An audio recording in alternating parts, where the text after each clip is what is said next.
Ladies and gentlemen, what's going on? Welcome to the recap and breakdown of UFC 311 Islam Makhachev versus Renato Moicano, which took place on January the 18th, 2025, inside of LA, California. Shockingly, it was not moved to Arizona after the wildfires. They had them. They had all the fights in California. Good for them. We're going to start with the prelims and with the main event. It was a pretty stacked card. Closer to the end of the card, we started getting a little bit screwed with the picks, but it was a pretty insane fight card, so let's just get right into it. First, the start of the prelims, Tayyar Ulanbekov against Clayton Carpenter. Now, it's exactly what you kind of thought was going to happen. Clayton Carpenter just didn't really have the grappling approach to deal with Tayyar Ulanbekov, and when we're standing, he really couldn't hit anything. Tayyar was backing up really well. It looked like Clayton maybe took a round away from Tayyar, maybe the second round. But Tayyar Ulanbekov, with another good win on his record against an undefeated prospect who was coming up, hadn't had a really difficult fight yet. Tayyar is number 11 inside the UFC flyweight. Clayton Carpenter was ranked as number 24, 25 going into this, so this is a huge step up for Clayton Carpenter, and he just wasn't able to get it done. He wasn't able to get anything started, really. He was landing some nice shots early in the first round, landed some nice stuff inside of that second round, and then we just kind of got to the third round where Ulanbekov was just a little bit overwhelming. Let's just see here what the scorecard was real quick, because I'm pretty sure it's one of them had 29-28 Carpenter. Yeah, so one of the judges had 29-28 Carpenter. They gave him the second round. I don't agree with that. I think Clayton Carpenter lost all three rounds. I think Ulanbekov won pretty clear 30-27. When it comes to the second round, maybe Carpenter did a little bit more damage than Tayyar, and you could give him the round because of that, but I don't really agree with it. I think Tayyar, his control and just overall, striking was decent enough to win the round against Clayton Carpenter. But, you know, I wouldn't be mad with Clayton Carpenter getting a second round. You know, sorry, I'm just getting a text. I'm reading too much. Here we go. We're going to move on to the next prelim. Bernardo Sopaj taking on Ricky Turcios. And Ricky Turcios got hurt really, really bad. I'm actually really surprised that Bernardo wasn't able to finish the fight.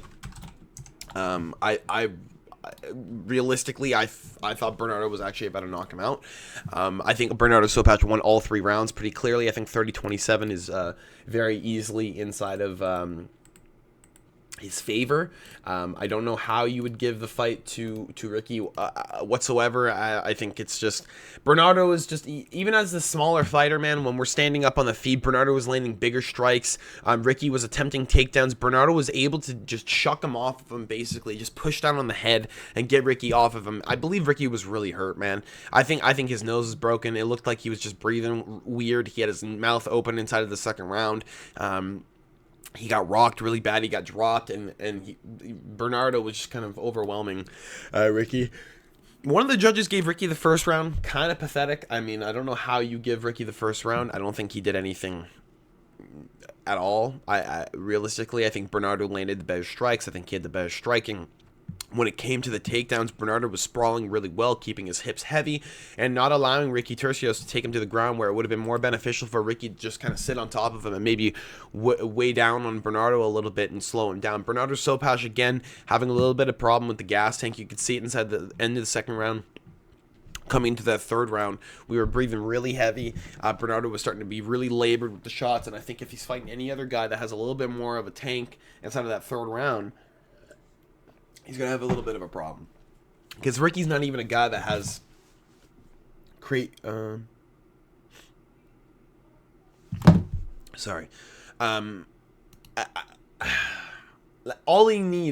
all Ricky needed there, realistically, if Ricky forced the pressure and had a little bit of a second wind, I think he would have won the fight. I think he would have maybe knocked out Bernardo or got a submission. Because it really did look like Bernardo was starting to fade in the later stages of the fight. It looked like he was like completely fading, like 100%. It looked like if it went to 4 rounds, he wasn't even going to make it. He was breathing really, really heavy at the end of that third round, man. I know, it was a really good fight. Good win for Sopaj. A little bit sketchy for Ricky. Seeing as I don't know who Ricky can even fight inside the UFC at this point. You have a win against Brady Heasted, which I mean, split decision. I don't even think he won that one. Kevin Nativid, whatever. He's kind of terrible. Eamon Zahabi lost, aged a little bit well. Raul Rosas Jr. choke out. I mean, just not great. Just not great stuff. Winning the Ultimate Fighter, or not winning the Ultimate Fighter, but, you know, being a part of the Ultimate Fighter, and then you get put into the UFC and you're not really showing up. It's probably time to move out. Move on next in the prelims, Muin Gafurov against Rinya Nakamura. Now, my buddy Jacob kind of called this Rinya Nakamura taking on Muin Gafurov inside bantamweight, where Rinya Nakamura was undefeated. Very, very decorated wrestler, Japanese wrestler. Silver inside Japanese World Championship, if I'm not mistaken, or just Japanese Championship. And he's taking on Muin Tajik Gafurov, who arguably should have been just kind of whopped. I mean, he should have been taken down here. He doesn't really have very good takedown defense. And realistically, Rinya Nakamura should have just held him on the ground. But instead, Rinya Nakamura doesn't go for any literally doesn't go for any takedowns, which I don't get. Now, I understand we like to brawl. We like to strike. You're inside the UFC. It is mixed martial arts. Boxing is not even your first fucking sport. Why are we not shooting takedowns? Rinya Nakamura didn't shoot one takedown. He lost arguably all 3 rounds, 30-27. Muin Gafurov gets a huge win on his record, moves up to 20-6. Rinya Nakamura gets a churro on his record, removes the donut, 9-1. Muin Gafurov was a plus 450.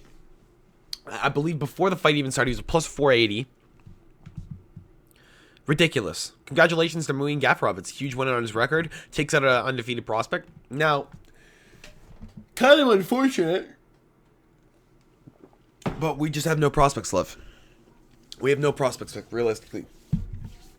All the prospects inside the UFC have fallen. Now, I'm not saying they're failed. I'm not saying that they're nobodies. I'm saying that they have fallen. That every single prospect doesn't have a 0 anymore. These guys are just, it's high level inside the UFC, man. For you to keep that 0, you have to be high level. You have to be next level. You have to have, first of all, luck. Because sometimes the judges go in your favor when you lose. And second of all, you have to have incredible skill. Like Khabib Nurmagomedov arguably only lost to Gleison Tibau. Right? Arguably only lost, other than the Gleison Tibau fight, only lost 1 round in his entire career to Conor, right? Conor 3. Round 3. And you have guys like this who don't even use all their fucking, like, at least when you see guys like Khabib, see guys like Peyton Talbott, see guys like Cameron Simon, at least they try to incorporate different parts of mixed martial arts when they fight. They don't just try and use their one, like, signature move or whatever, or their signature style. Rinya Nakamura chooses to purely strike with a striker when he's not even a fucking striker. Like, he's literally a wrestler. Whatever. It is what it is. We're going to move on to the featured prelim bout. I mean, it's not the featured prelim bout of the night, but it's my featured prelim bout of the night because she was my favorite underdog in this entire card. Eileen Perez taking on Carla Hossa at bantamweight, and Eileen Perez wins, like, just 30-27. Maybe the third round goes to Carla Hossa because Hossa was forcing the pressure, but Perez already had the first 2 rounds locked up. She didn't really need to do anything. Carla Hossa attempts to just strike with Perez, and Perez counterstrikes. She counterstrikes, gets some nice takedowns, takes her down in the first round, isn't able to get her down inside the second round, but moves towards it inside the third round, doesn't get it, still wins the fight. Overwhelms her in the second round with strikes when Hosa's trying to push the pressure. Was able to get a nice takedown inside that first round and kind of hold her there. And Perez continues to fucking shine, man. This lady continues to just improve. It's absolutely amazing. I love it. She has consistently improved in every single fight that she's had. Over the last... excuse me. I'm waking up early to do this. I'm sorry. We're yawning a little bit. I'm trying not to. I was up till 2 a.m. Trying to look back at the fights. The last 2 years for Eileen Perez since July 15th, 2023, been on a win streak, 5 in a row, and Eileen Perez gets probably the best win on her entire record in Carla Hossa, who's only lost to the best of the best, only lost to those girls who end up making it to the top 10. And now you have Eileen Perez who beats her and is probably moving on into the top 10. Huge, huge, huge for Eileen Perez. I could see this lady really getting up to the top 5. She needs to work a little bit more on her gas tank. It seems that she is gassing a little bit when it comes into the later rounds. I need to just fucking here. Hold on. Take a little swig. Stop that yawning. Yeah, Perez is just unbelievable. Wins the first 2 rounds, kind of just glides to victory inside that third. Hossa couldn't do anything, wasn't landing enough. Perez inside the takedown, of course, looking for a more advantageous position, always looking to improve, and that's what I love about her. She doesn't just stay stagnant. When she's looking for it, she's looking for it. She's always moving. She's always looking for the next spot. She's always looking for a submission. She's always looking to ground and pound. There's always something. There's always something, and she's not always stagnant. And that's what I love about her when it comes to the ground game, because a lot of people love to just sit there, pitter pat, not do enough. She does enough. Next on the prelims, we have Grant Dawson against Diego Ferreira. Now, Ferreira just turned 40 years old yesterday. It is his birthday. And he had to fight KGD, and Grant Dawson just kind of overwhelmed him. He landed really, really strong strikes inside the first round. Diego Ferreira had Grant Dawson hurt, but Grant Dawson shoots a double leg, gets him down, and this is kind of where the rest of the fight hangs out. We have Grant Dawson just kind of holding on to Diego Ferreira, not allowing him to move, landing nice ground and pound. And then when we get into the second and third round, Grant Dawson's landing nice up top, nice strikes, and just takes him down again, and holds Diego Ferreira to a win. Now, it's probably one of the worst fights of the night, seeing as Ferreira is known as a really nice striker, and you kind of want to see him up on his feet and whatnot. Not happening. It didn't happen. We had just Grant Dawson completely control and completely dominate Diego Ferreira from start to finish. The grappling was absolutely overwhelming, and Diego Ferreira couldn't do anything. As a plus 200 underdog, should have been a plus 300, plus 350. You always have a puncher's chance, but when you're fighting Grant Dawson, good luck. You're basically fighting an uphill battle unless you have crazy striking power or you hit something clean like Bobby Green did. You're kind of in trouble, because Grant Dawson's just way too overwhelming for a lot of these guys, especially when you're fighting at lightweight. You're fighting these guys who are kind of one-dimensional. A lot of these guys are one-dimensional, and you have Grant Dawson. Oh, Jesus Christ! I don't know why my sister's just screaming in the background, but you have Grant Dawson who's able to just mix it up. He's got really good wrestling, decent shots. I mean, leaves his hands a little bit down, but is what it is. Good win for Grant Dawson. Diego Ferreira probably retiring now, as he should. Next up, Bogdan Guskov versus Belly Alicana. Now, I'm kind of surprised Bogdan Guskov was able to get a submission here. Billy Alicana, arguably this fight should have been stopped earlier. The first round comes out, Billy gets a takedown. Now, very fucking impressive. Billy Alicana gets a takedown, and Bogdan Guskov gets to the back, okay, gets a body triangle, and is forcing Bogdan Guskov to attempt to work it off for 3 minutes. Now, granted, this tires Billy Alicana out. Billy's on short notice. He's got 3 days, I believe. I don't think he was in an actual fight camp yet. He wasn't even scheduled for a fight yet inside of whatever the fuck he fights in. LXF, PFL, it doesn't matter. Terrible leagues. You have Bogdan Guskov attempting to rip off that body triangle for 3 minutes, and he looks fine. He looks content. Billy's looking for a choke. Bogdan doesn't care. He looks confident in his ground game, which shocking to me that Bogdan Guskov has that confident of a ground game against a guy even like Billy Alicana. He's big as fuck, man. Billy is a big boy, and he's on your back. He's literally riding your back, and Bogdan Guskov just rotated and fucking got out of it and started landing uppercuts with like 30 seconds to go. Billy almost went out in the last 35 seconds. Literally was getting uppercutted from knee. What is it? Billy's on his knees, and Bogdan's on one knee, just uppercutting the shit out of him as Billy's trying to like block and like get up. Absolutely unbelievable. And then we get to the second round, and Billy falls apart. Bogdan Guskov clearly more gas. Billy's gassed. Doesn't have anything left in the tank, and Bogdan Guskov is walking forward, landing insane strikes. And we get to one point where Billy Alicana is on one knee getting uppercutted to shit because he doesn't want to get kneed in the head anymore, and the rest not stopping the fight, and he's on one knee just blocking his head, getting uppercutted right through the guard by fucking Bogdan Guskov. And then Bogdan, as soon as Billy tries to get up, Bogdan's like, fuck it, you're not going to call the fight. Just grabs a guillotine, starts ripping it as he's fucking on his knee. And then they tap. And Billy taps. And that's it. That's all she wrote. Bogdan Guskov wins by submission. Very impressive. Gets his first submission win in, what, how long? Since 2018. Since 2018, his first submission win. I mean, it screwed my parlay. I had KO. Screwed my parlay. I had under 1.5 rounds, too. But it is what it is. Shit happens. Fantastic win for for Bogdan Guskov. Not really a huge win, seeing as Billy's on short notice. Kind of a nobody. Realistically, if you've watched Billy fight, he's not terrible. But, you know, it is what it is. Next on the prelims, we had Azamat Bekoyev against Zach Reese. Now, I said Azamat Bekoyev probably going to have some UFC jitters. Probably going to walk into that octagon a little bit nervous. And Zachary Reese is going to have an advantage. I thought Zachary Reese was going to be able to knock him out inside that first round. But we have Azamat Bekoyev start the fight. Land some nice strikes. Zachary Reese lands some nice strikes. And then we have Azamat Bekoyev with a takedown. Gets Zachary Reese to the ground. And instead of running and attempting to get up as fast as he can, because he doesn't really want to sit here as a striker, Zachary Reese kind of opens his guard a little bit, closes his legs, and then just allows Azamat Bekoyev to land ground and pound. It was really weird. I would have liked to see Zach maybe grab for the wrists, maybe try and hold one arm of Azamat and work on an arm, and maybe leverage a hip. Instead, Zach just kind of sits there and flops and gets knocked out. He literally gets knocked out on the ground.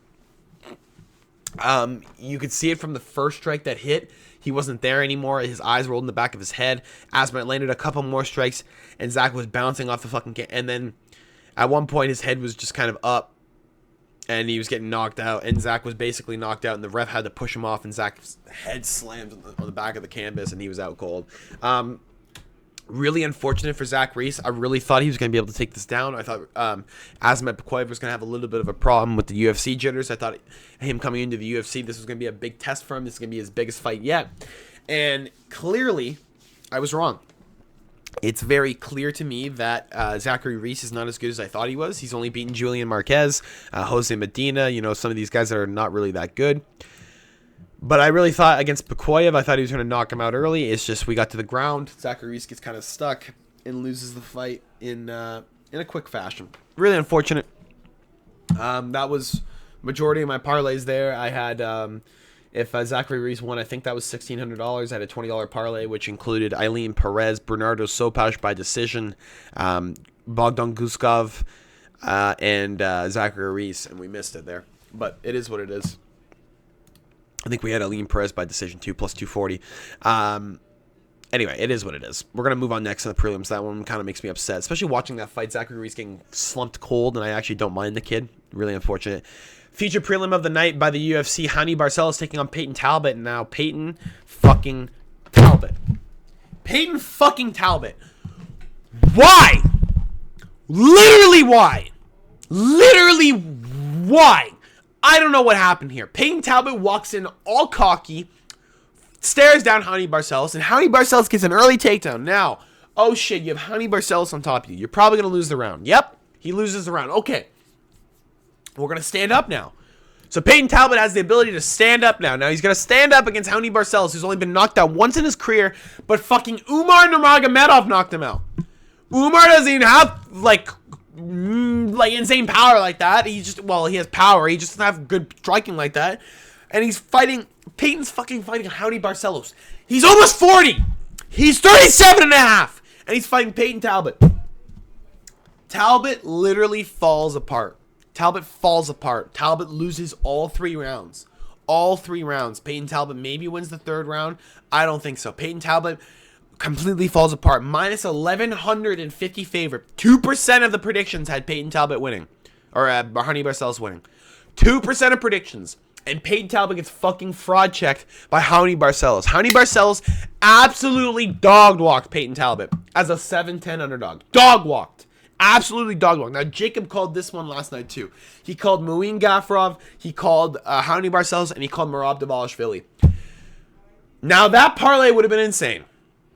That parlay would have been insane. That would have been a little bit of an insane parlay. Now we have Hani Barcelos winning against Peyton Talbot. I don't know what to talk about here because it's just depressing. We have Peyton Talbot unable to get up. He's just unable to get up. 1st round, 2nd round, 3rd round. He gets taken down, can't get up. There is no ground game. Peyton Talbot has no ground game. There is none whatsoever. He fights a grappler, he loses. When Cameron Simon shot for a takedown, he only sprawled because Cameron Simon was fucking hurt. Any other guy in this scenario, any other guy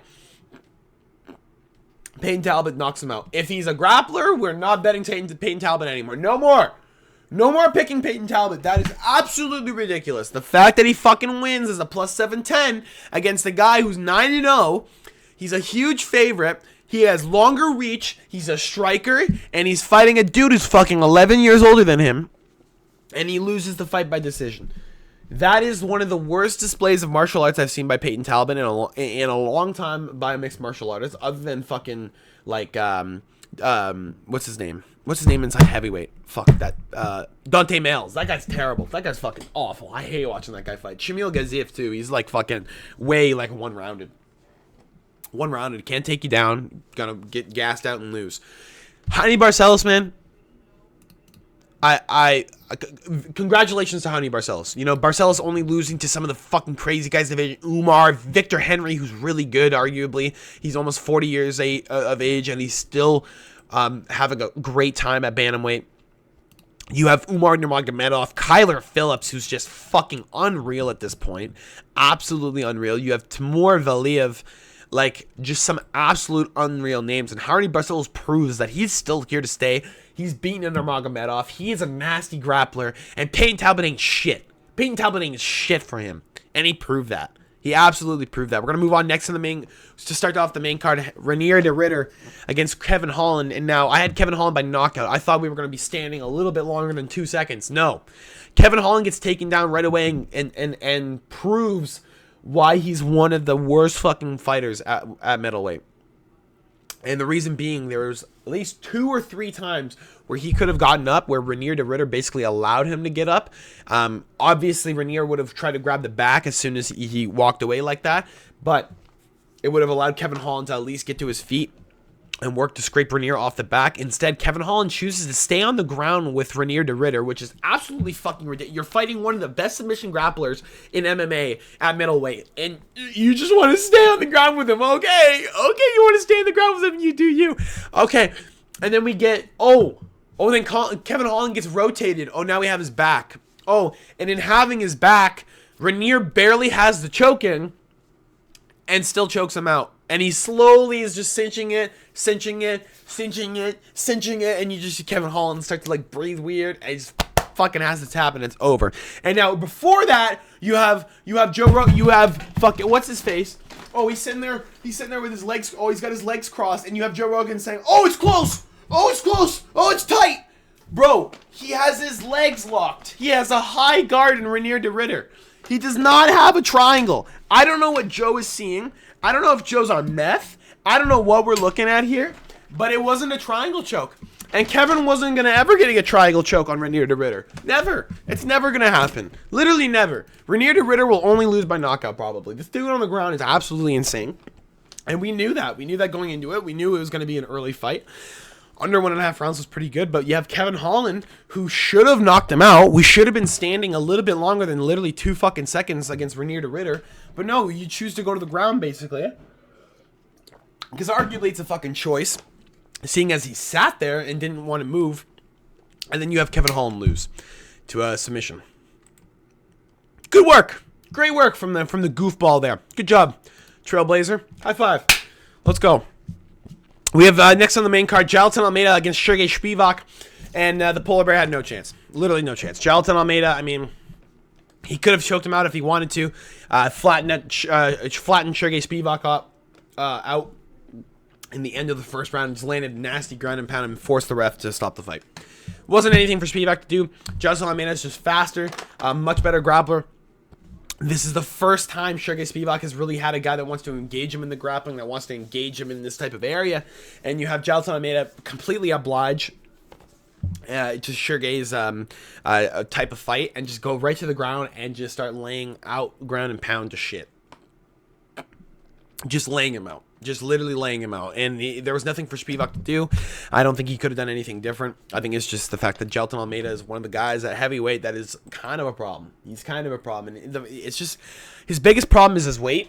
He's not as heavy as the other guys, but that does come with the fact that he's a lot faster than the other guys. He moves really, really nice.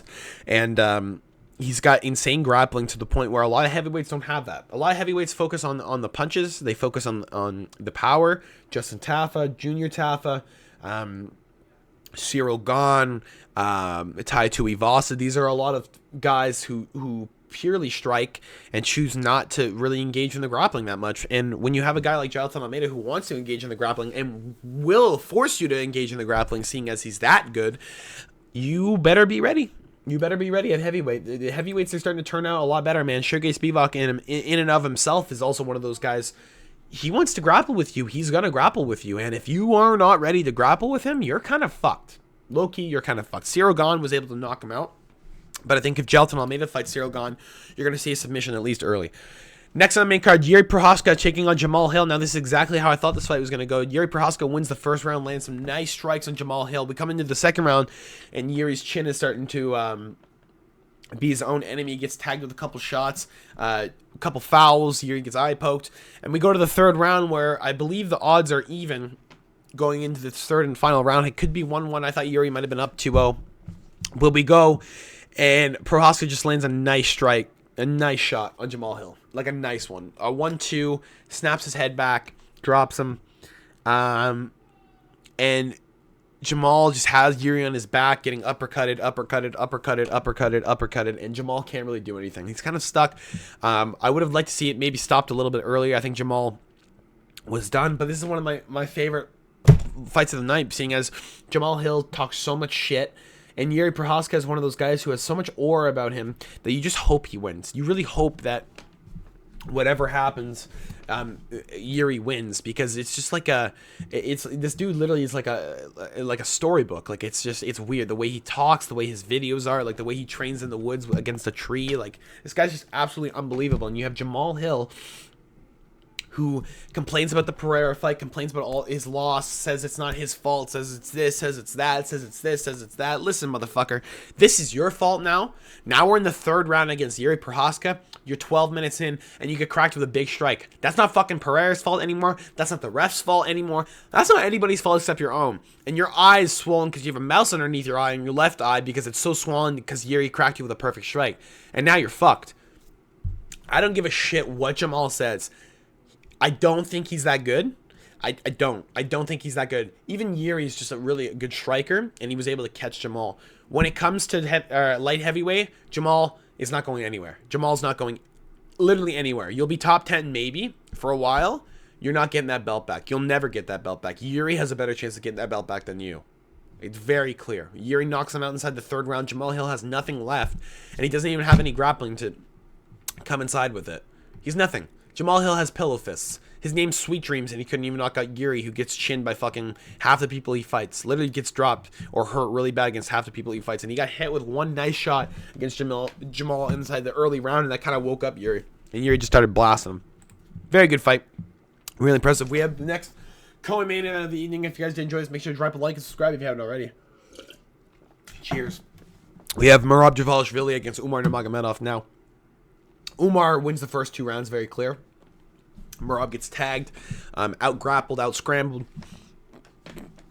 And as we move into the third and fourth round, you start seeing a problem with Umar. You start seeing he's not throwing his one hand a lot. I think it's his left hand. He kind of stopped throwing it, and it was a little weird to see. Fight kept moving. He's getting taken down now. And now his get-ups are a little bit slower. And it's like, okay, so he's gassing. So Umar's starting to gas. Fourth round comes around. Whoa, we're gassing a lot now. Okay? We're breathing really fucking heavy. Khabib's literally screaming at you to keep going. When Khabib is literally screaming at him in the corner, go! Go! Pressure! Pressure! Only the hands! Only the... No grappling! That's bad. That means something's wrong. Because... you don't tell a guy who's good at wrestling and good at striking to only use his hands, because it means you're either gassing or something's really wrong. Now, we come to the fifth round, and it's very clear something's wrong with Umar. He's not throwing that heavy. He's landing kind of pitter-pat shots. He's throwing his right hand a little bit. It's like, okay. And then Merab cracks him with a really nice strike and hurts him really bad. So he loses that round. Okay, so it's Umar 1-2, Merab 3-4. 5 is either way, okay? I thought Umar won the first bit of the round. Merab takes back the end of the round, okay? Because there were some takedowns there. He was trying to get him down. You know, just trying to get something for the judges. Granted, Merab probably won the round. Whatever, okay? We get to the end of the fight, And still, okay, Merab wins. Right after the fight, find out Umar broke his hand. So I don't know if it's the left hand. It looked like the left hand or the right hand. But one of, we can look it up right now. But Umar Nurmagomedov broke his hand. Okay.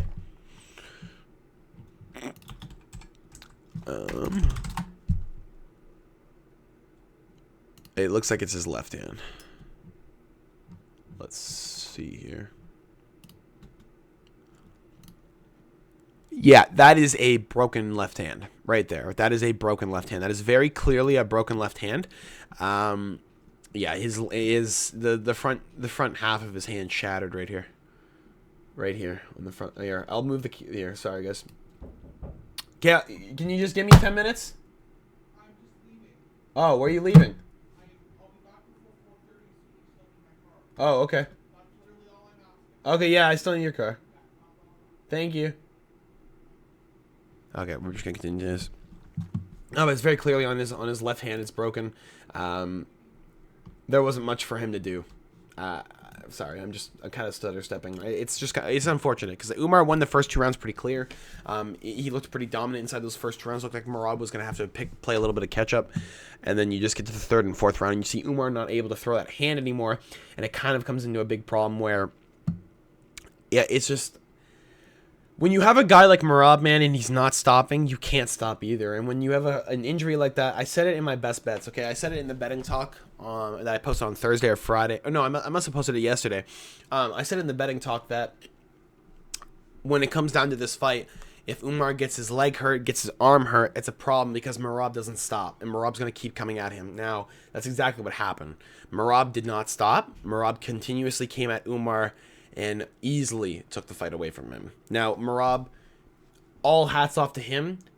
I believe if him and Umar fight again, he is not winning the fight. I think Umar is going to win. I think as long as Umar sustains a healthy camp and sustains no injuries inside the fight, I believe Merab loses. But he wins this time. Congratulations to Merab. I did choose him to win by decision on my predictions. Did I bet him? No. Did I bet Merab? No. Why? I don't know. Did my buddy bet him? Yeah. Did my buddy say he was going to win? Yeah. Did I listen? No. Am I dumb? Yeah. It is what it is. Main event of the evening. If you guys did enjoy this, make sure to drop a like and subscribe if you haven't already. I know I already said that, but I got to say it again.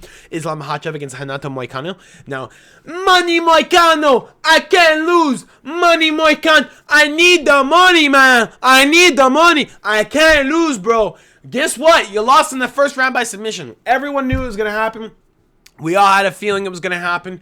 Renato Money Moicano cracks Islam with a nice shot early. And it's like, oh, shit. And he drops him. It's like, oh, fuck. Fuck. Like, fuck. Like, no. Like, Islam better not lose here. Oh. And then we get to the ground. Oh, and he just sinks his arm up. Oh, and he just, oh, we have a Darce. Oh, and he rolls. He's done.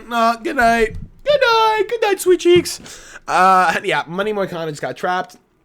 As soon as Islam noticed that shit was wide open, ran for it. He absolutely ran for it, and it was an absolutely fantastic win. Great win for Islam Makhachev. I don't know why the fuck we're looking at this. What just happened? Jesus Christ. We're trying to look at this. There we go. Absolutely amazing win for Islam Makhachev. Unfortunate for Renato Moicano, we also found out Arman Tsarukyan will not be getting an immediate title shot, meaning that most likely he did not sustain a back injury and that he probably missed weight, and he didn't want to admit that he was going to miss weight. So we just had to change up in competition. Fantastic win for Islam Makhachev. He becomes the most decorated lightweight of all time and joins some of the GOATs as the greatest of all time when it comes to the lightweights. He's the current best MMA lightweight fighter of all time. He also is the #1 pound for pound. No, wait, great. He's number 8 on the greatest of all time. I don't know about that. They have GSP as the greatest of all time. I don't know about that. Most dominating, probably. Johnny Bones, though. I don't know. GSP's lost 2 fights in his career. Matt Serra and Matt Hughes, if I'm not mistaken. Right? Matt Hughes armbar and then... Yeah, okay. The brain's in there. Anyway, that's all I got for you guys today. Hope you guys enjoyed this. Make sure to drop a like if you haven't already. I'll see you guys all on Tuesday for predictions and break. Nope. Will I see him? Well, I'll do it on Tuesday anyway for predictions and breakdowns for February 2nd, which is... Let me just pull up the card for you guys so you know what it is. If you aren't confused here. For UFC Fight Night, Israel Adesanya against Nasruddin Imavov. Woo! Absolutely stacked card. We're going to win some money on that one. You know, Jamal Pogues, Balaji Oki. You have Vinicius Oliveira, Israel Adesanya, Michael Venom Page, Shara Magomedov, Sergey Pavlovich. Lots of absolutely banger fights, guys. Like, lots of absolutely crazy fights. We'll make sure to see you guys soon. If you guys hit some fucking parlays this weekend, make sure to drop them in the chat if you did. And if you guys haven't already, go watch the betting talk and just, hey man, I wasn't wrong. Low key, I wasn't wrong. If you go watch it, I wasn't wrong. I kind of recapped all the fights pretty well, and I gave you some decent information when it comes into the betting on the fights. Hope you guys enjoy. I'll talk to y'all later. Have a good night. Peace.